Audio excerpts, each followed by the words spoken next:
I was sitting around going, okay, what's next for me? And to me, it made sense with real estate because it provided me the cash flow and the profits and the appreciation to continue to grow my other businesses. So it made sense to just go all in on real estate at that point. Welcome, everyone, to our Hero Capital show. I'm your host, Tim Mai. And today, I have another amazing real estate syndicator on the line with us. Super excited to interview Mr. Mathew Simmons. He is the founder and CEO of Sim Capital, a private equity real estate firm specializing in multifamily and single family investments across the emerging US markets. And under his leadership, Sim exceeding $400 million in acquisitions, development, and management. It's fully integrated. Matt will share a bit about his story, but in the last 20 years that he's been in this business, he acquired over $700 million worth of real estate, raised over $90 million. And so with that, everyone, let's give Matt Simmons a huge Texas welcome, y'all. Woohoo! Thanks for having me on, guys. I'm happy to be here. Thanks, Matt. Just out of curiosity, where do you live? So I'm up in Pittsburgh, Pennsylvania. Nice. My dog's saying hi too. Yeah, we're up in Pittsburgh, Pennsylvania, where it's about 48 degrees right now and it's been raining on and off. Great weather. It's all good. Awesome. Matt, if you can share with us a little bit about your background, especially like what got you into real estate and then what got you going away, like I guess expanding into the multifamily. I know you mentioned you started out with single family and what got you expanded Yep. into multifamily. Yeah, so I got started in real estate back in 2006. I was actually a partner in another business that we ended up selling in mid 2006. And at that point, I knew the real estate was a good investment, but it was all new to me. I was young, I was 26 at that point. And so I had just started acquiring my own personal rentals, just small single families. Now, I did it in the affordable housing space, which I don't recommend anyone do for new investor. I learned the hard way that subsidized housing, affordable housing is a tough market and asset class to be in. But I learned a lot of good things too. And I just grew my personal portfolio between 2006 and really 2013 while I was involved in some other business ventures. My portfolio grew from single family into kind of smaller multifamily through that time. In about 2013, I had exited another business of mine, a manufacturing firm, and about 300, a little over 300 doors under ownership at that point. And I didn't know what I was going to do after that because I was sitting around going, okay, what's next for me? And to me, it made sense with real estate because it provided me the cash flow and the profits and the appreciation to continue to grow my other businesses. So it made sense to just go all in on real estate at that point. So in 2014 is when I officially founded Sim Capital with my personal portfolio. And then we just expanded upon there. And at first it was really just friends and family. And then other people started taking notice of what we were doing. We were buying bigger properties, 50 units, 75 units, 100 plus units. And we went all in on multifamily at that point because we saw there's just a lot more opportunity, right? It's a lot easier to manage a single property with more doors versus a 300 door portfolio of single family homes. And our big model or our business model was all value add. So we were focusing on class B minus stuff that we could really come in and add heavy value to force appreciate the property. And it just grew from there. Our very first raise we ever did was 5 million. And now we're doing $50 million raises in our funds that we open up. And it's just grown over the years. And we've gone full term on 3 funds. We've done 7 funds total to date. We've done about 32, I think, different project properties like big multifamily. And then we have our affordable housing fund that we have, which we call our cash flow fund, which focuses on single family and small multifamily affordable housing subsidized asset class. Wow, very good. That's amazing growth. So the 7 fund that you've done, are they all multi-asset fund? Are they single asset funds? Are they, yeah.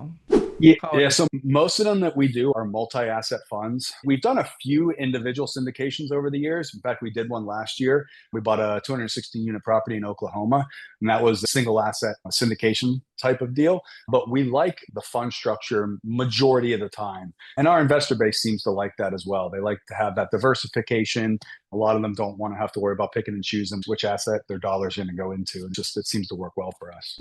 I see. Let's dive into that because a lot of people on this call do syndications or single assets. And so let's dive into sort of some of that pros and cons from the sponsor's perspective in your case, and also from the investor's perspective. And yeah, so what had you choose to get into the multi-asset fund to begin with? And, what, yeah. And then let's start with that. And then have Sure. follow-up questions. So for us, or for me, my decision was based on how I structured my personal portfolio initially and how I had it under one main LLC that was operating all under that umbrella. And honestly, the very first fund I launched, we did it as a multi-asset fund simply from a lack of education. I'll be 100% honest with you guys. I didn't know any better, right? And so I'm like, okay, this makes sense. Let's do it this way. But it worked. There's more moving parts to it, obviously. There's more to manage. There's a lot more accounting that goes into play here because you actually obviously have multiple assets that have to be distributed across the fund and the investors and the LPs. But we like that structure personally because it's just what we're used to. And it allows us to go out and raise continuously, not like an evergreen fund, but it gives us a larger raise to continuously raise on and be able to show investors the growth of that fund from the start, the assets that we have and the assets that we plan on adding and when we plan on closing it out. So for us, it works. It's just what we're used to and it works well for us. I see. Okay. And when it comes to raising money for a multi-asset fund versus a syndication, you did mention your investors like the diversification, but for a lot of people, raising for a blind pool fund is much harder so that's why a lot of people raise individual single asset.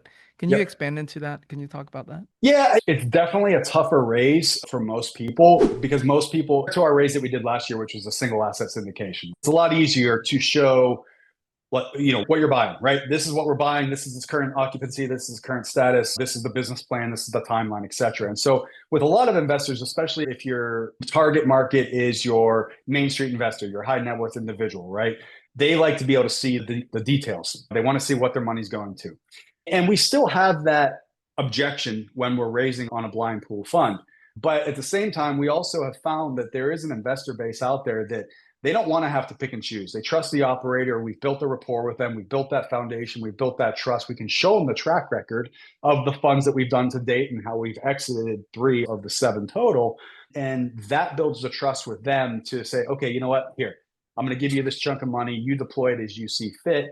And again, they like the diversification. Obviously, there's tax benefits with multiple assets within a single fund. And it allows us, and I will say one of the benefits to us and one of the ways that we're able to sell it is we all know in real estate, nothing ever goes as planned, right? No matter how on top of everything we are, there's always surprises, right? And it could be the condition of a property, the condition of the units. It might be your value add renovation plans take longer than expected. You might have material delays. You might have permitting delays, whatever it might be, right? And what we like is in a multi-asset, the performing properties help to offset maybe a property that you don't get turned around and performing as quickly as what you originally expected. And so that's the diversification that a lot of our investors like with the multi-asset fund. Now, again, with that said, you're always going to have investors that don't want to say, hey, just take my money and deploy it how you see fit. They want to pick and choose what asset their dollars go into. And that's why we'll do a syndication from time to time. But we'll also tell people like, look, we don't have any individual syndication coming up. We're probably not a fit for you if that's what you're looking for. I see. Very good. And from your perspective, when do you decide, hey, let's put this property in the fund, or hey, let's raise this individually?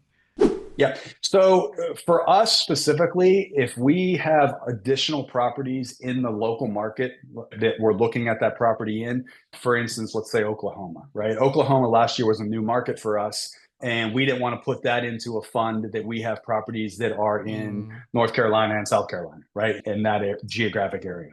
And so for us, we'll put that property into the individual syndication with the idea that we're going to grow in that local market and eventually buy more properties, but then do it in a fund because we're familiar with that local market and the geography and the demographics and stuff like that.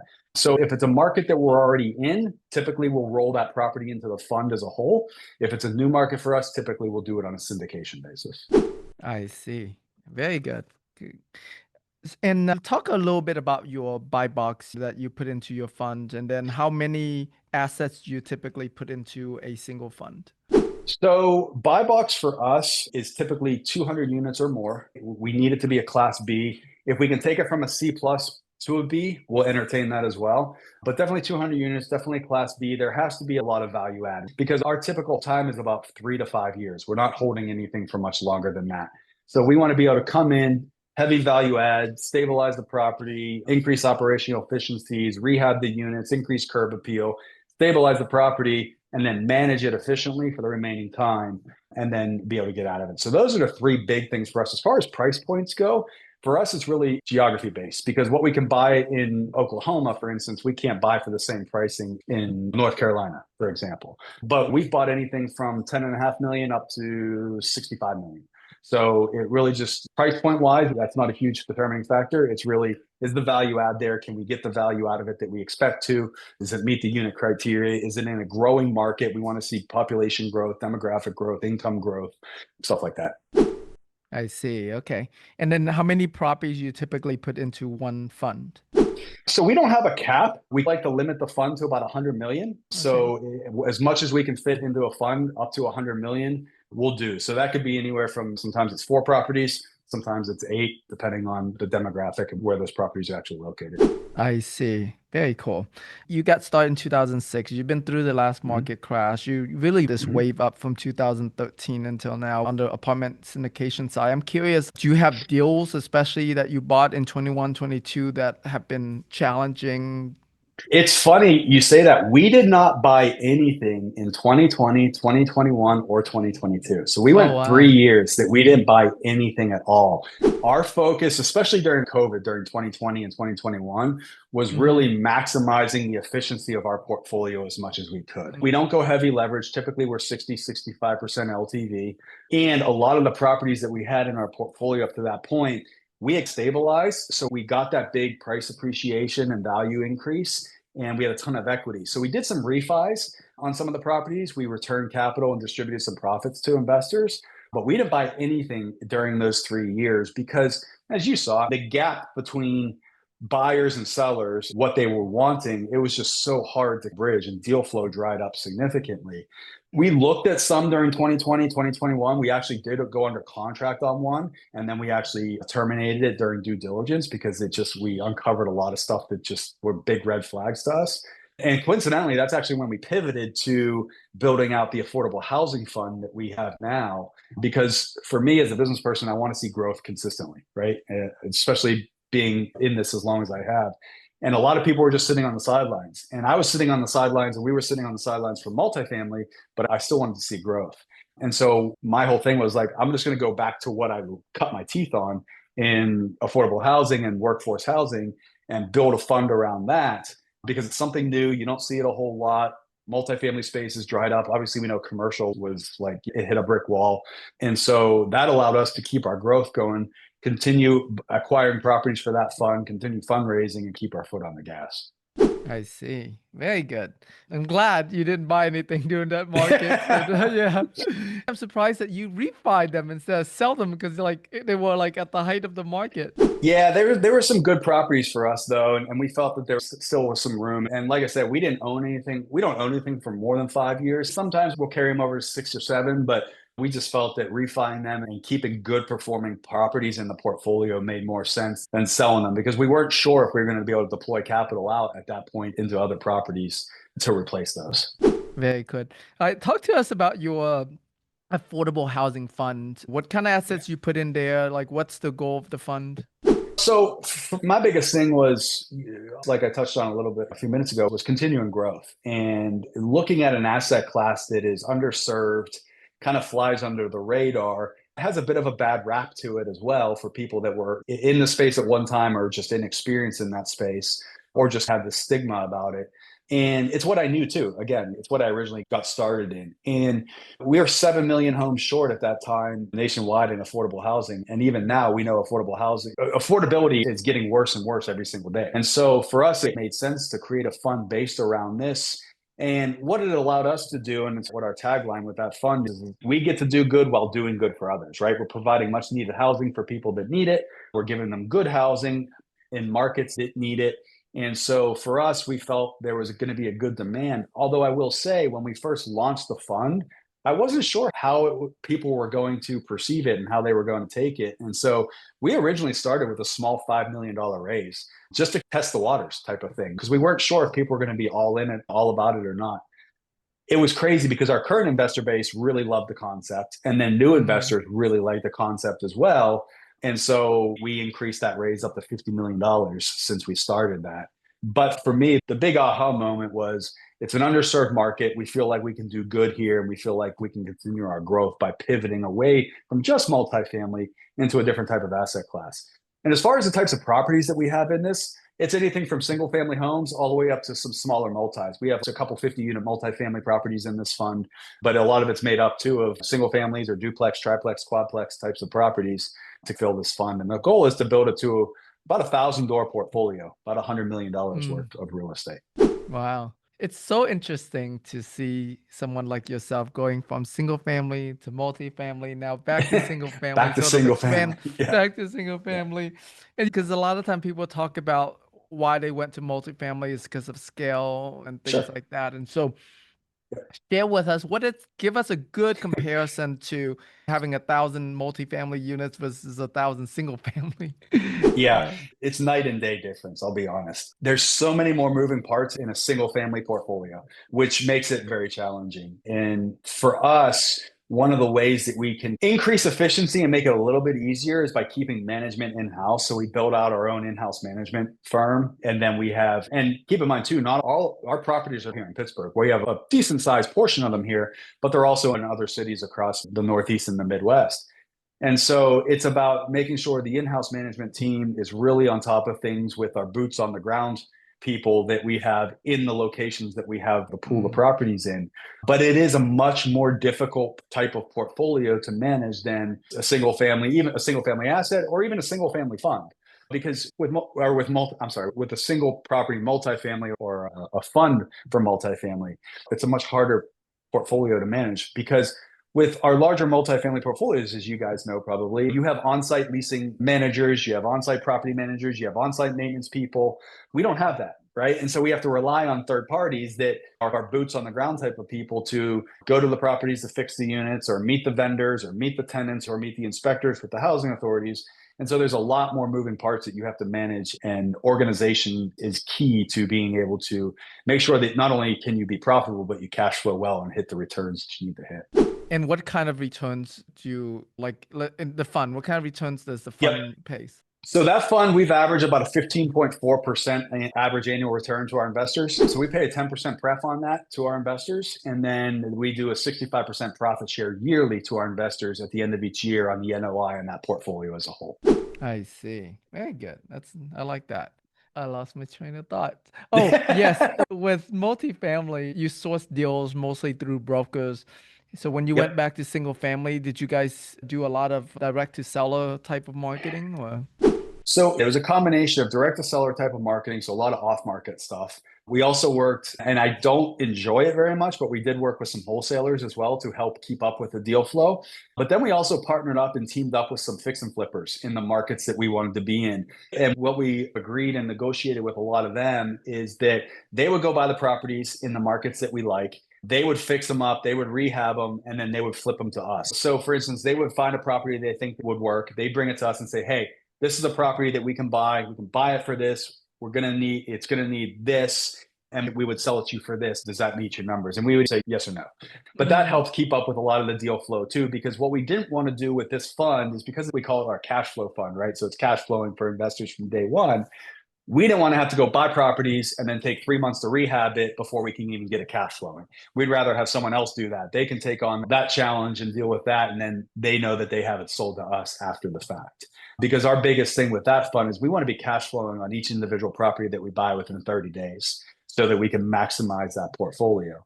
And then we would also work with some agents in the markets that we were in too. And we would say, hey, anything that fits this buy box, bring it to us. We'll buy it from you. We'll close in 2 to 3 weeks, and you guys will have it easy.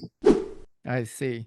And when you say affordable housing, does that mean that they're all Section 8 housing or not necessarily? No, they're not all Section 8. I would say probably right now, maybe 60% of them are subsidized housing through Section 8. The others are just in that middle class, blue collar, Rust Belt or Midwest type of markets where people need good housing that they're not going to be paying 25, 28, $3,000 a month in rent on. And we can provide them with that type of housing. So while we call it affordable housing, it's more geared towards the price of the house, the market rents and stuff like that. But we do take a lot of subsidies as well. I see. Okay. All right, let's switch gear a bit and talk about your capital raising. Have you been attracting your investors? What has worked really So well for you? yeah, so it's like an evolving type of thing for us. And what we have noticed, what we've done a lot of from 2021 through now is a lot of social marketing. Social media marketing has worked really well for us, both paid and organic. We also do networking events. I'm on podcasts from time to time. And then my local sphere of influence as well helps a lot just with my connection with high net worth individuals. We have tried going the RIA route. We have tried going the financial planner route, and it's just never worked for us. I'll be honest. And I don't Mm. know if someone has the key to making that work, that great. If you want to share the secret, we're all ears, but we have never had much luck with that. And so it's a combination of that. We do some networking events and we host some events locally as well to bring high net worth people into the mix. I'm also a huge car guy and I have quite the collection. And so there's a lot of car shows and events that go on, and that kind of tends to draw a lot of people that kind of have similar minds together. And so that works as well. So it's a combination of a lot of local networking, utilizing other people's audiences, so things like this with the podcast and stuff like that. And then a lot of social media marketing, both paid and organic. Very good. With your online marketing, I assume like you have, how big's your staff? I assume your team So does all the social media marketing for you? yeah, so I have a marketing department. I have obviously our investor relations department, and majority of the time they're working hand in hand together. Obviously, I'll work with my marketing department to record videos and stuff like that, and they'll take care of cutting it up and creating the ads and the posts for that. And then we utilize a lot of technology as well. Our leads come in to our system, our CRM that we have AI attached to, and a lot of our AI is handling the initial outreach and text messaging and emailing and voicemail drops and pushing them to book calls with my IR team. And then my IR team will take it over from there and walk them through who we are, what we've done in the past, what we've done to date, what the opportunities that we have, so on and so forth. I see. And what role do you play these days? So for me, I feel like I'm like a puppet master almost, or a babysitter at some days. But I'll be brought in. So I will typically work with some fund to funds. So any of our larger investors or our fund to funds investors, I will typically be the point person for them.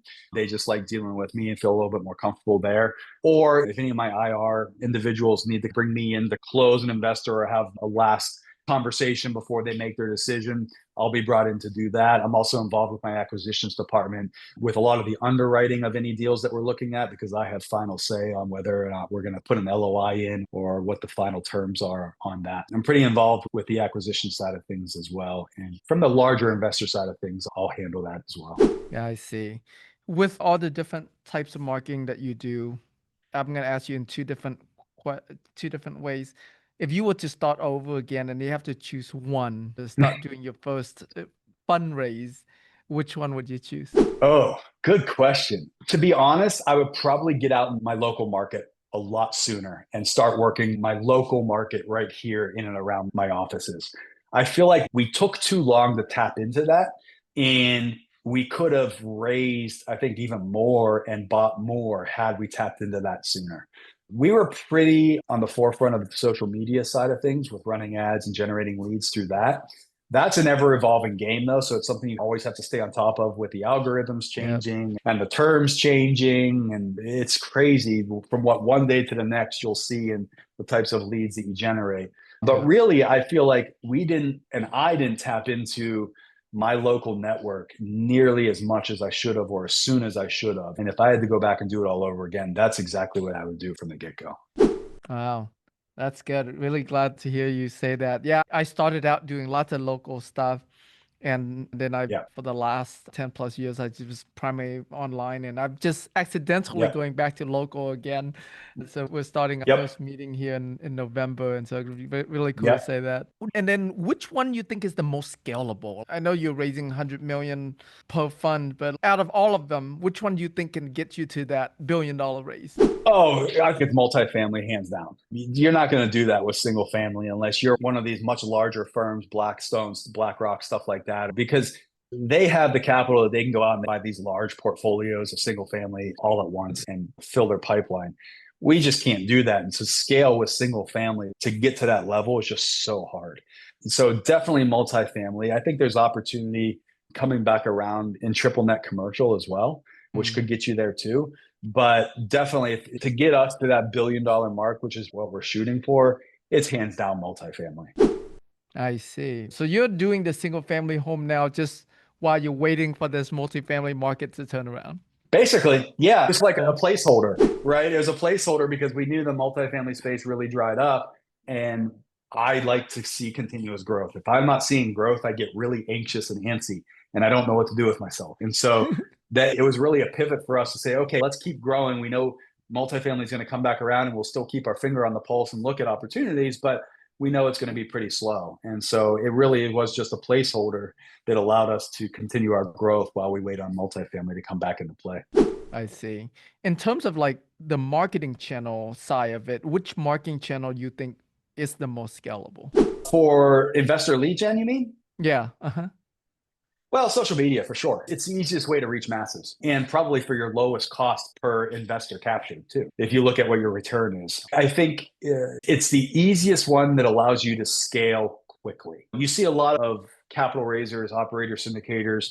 They start putting together events, right? And events are great because it can bring a lot of like-minded people together, but scale an event to get to the point where you can get a consistent large crowd there year over year or quarter over quarter, it takes time. And then what ends up happening is if you try to do it too often, you saturate the market, right? Because a lot of the same people aren't going to want to come to the same event every quarter.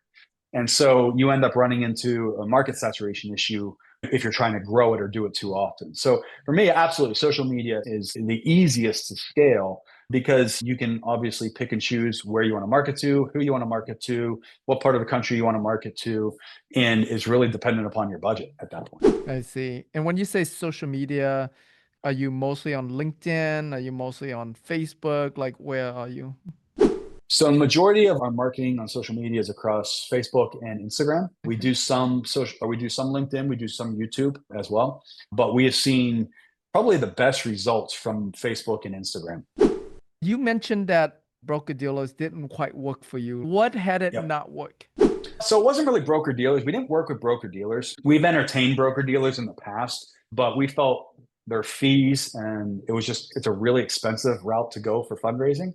And so we just never went down that road. As far as RIAs go, we've just found it tough to get RIAs to at least local RIAs here in Pittsburgh to buy into the concept and work with us to bring their clientele over.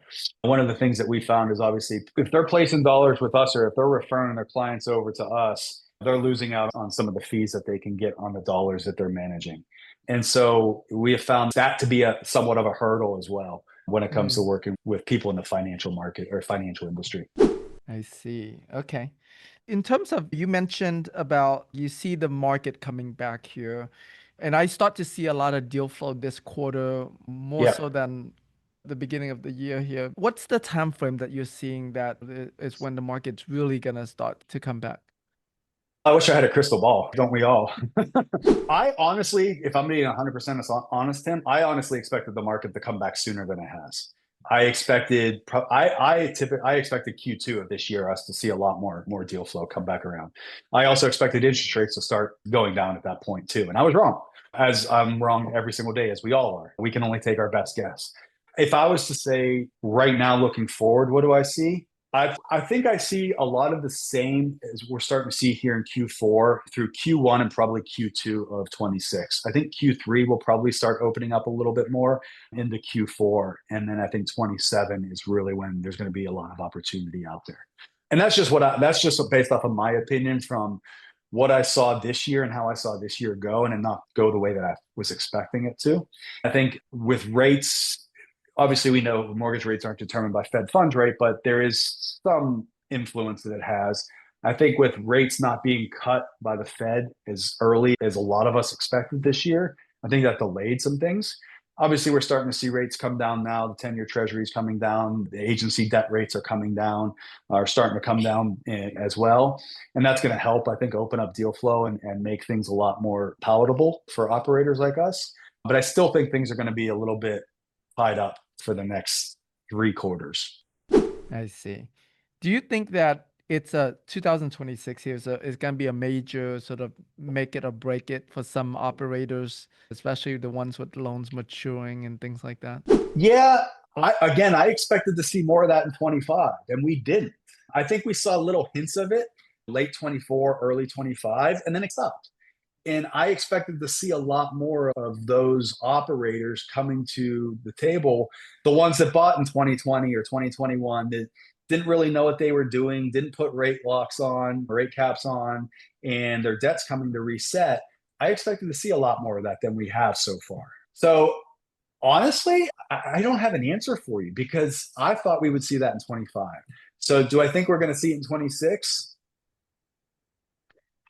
Yes, but maybe not. If rates continue to come down and they That's have an true. opportunity, if they have an opportunity to either refi out or roll it into something else, we might not see those types of fire sales that we were expecting to see. I don't know. I think it's honestly a coin toss on if we're going to see that because, like I said, I expected to see a lot more of that this year specifically, and we didn't see what I was expecting. I see. You said it a number of times about how you love to see progress, you love to see growth. If you don't see growth, Mhm. you get very uncomfortable. It's Yeah. probably take us into your mindset of what are some of the things that you've noticed about you that really contributed to your success? Oh gosh. I don't like okay, so for me, I just don't like status quo. I don't like just being okay, if that makes sense. I am always constantly setting goals, and then when we hit those goals, we set new goals to shoot for.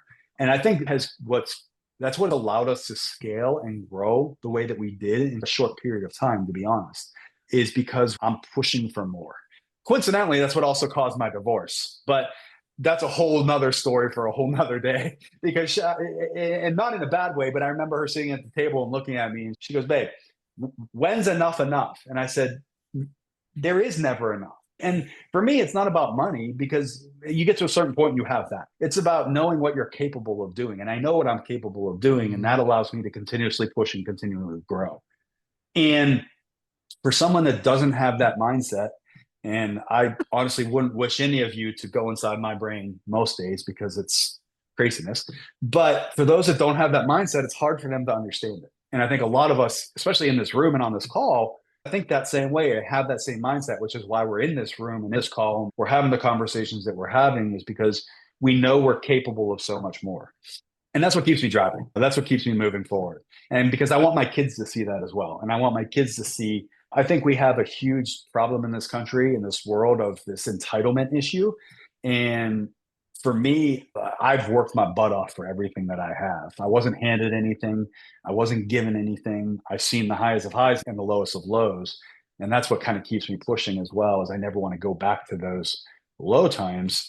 And it's about being a good role model for my kids and for Mm, other people as well that kind of want to get to that same level. Probably a long-winded answer for your question, I but love it. I think that has attributed to a lot of the success that we see and problem solving, right? Because the way I look at things is, as a business person, no matter what business we're in, but especially in real estate, all we're doing on a daily basis is solving problems that pop up in the rise, because real estate is just one of those industries where you're constantly putting out fires. And so being a good problem solver, being able to act under pressure, not let that overwhelm you, and having that mindset of continuous growth, what I feel has led us to get to this point. I see. Very impressive. In your business, do you like other than LP investors, partners, do you have any actual business partners in your organization? I do not. I've tried it in the past. I always seem to butt heads and clash with business partners. I will always entertain a co-GP type of structure if someone has Mhm. something that they can bring to the table. But actual business partners besides our LPs, no, I do not. Very good. Very cool. All right. So we're gonna wrap up this part of our interview and then we'll open up for Q&A. You guys, if you have questions, go ahead and raise your hand digitally and we'll call on you to unmute yourself. While we're waiting for you to do that, Matt, thank you so much for being on this interview with me today. Really Yeah. appreciate you. Thank you, yeah, for just being so open, so generous with the information that you're sharing with us today. My pleasure. I appreciate you guys having me on. And I always love being part of these things. And I'm a firm believer that I have to learn every day too. And there's things that I can learn from all you guys as well. Excellent, Matt. Thank you.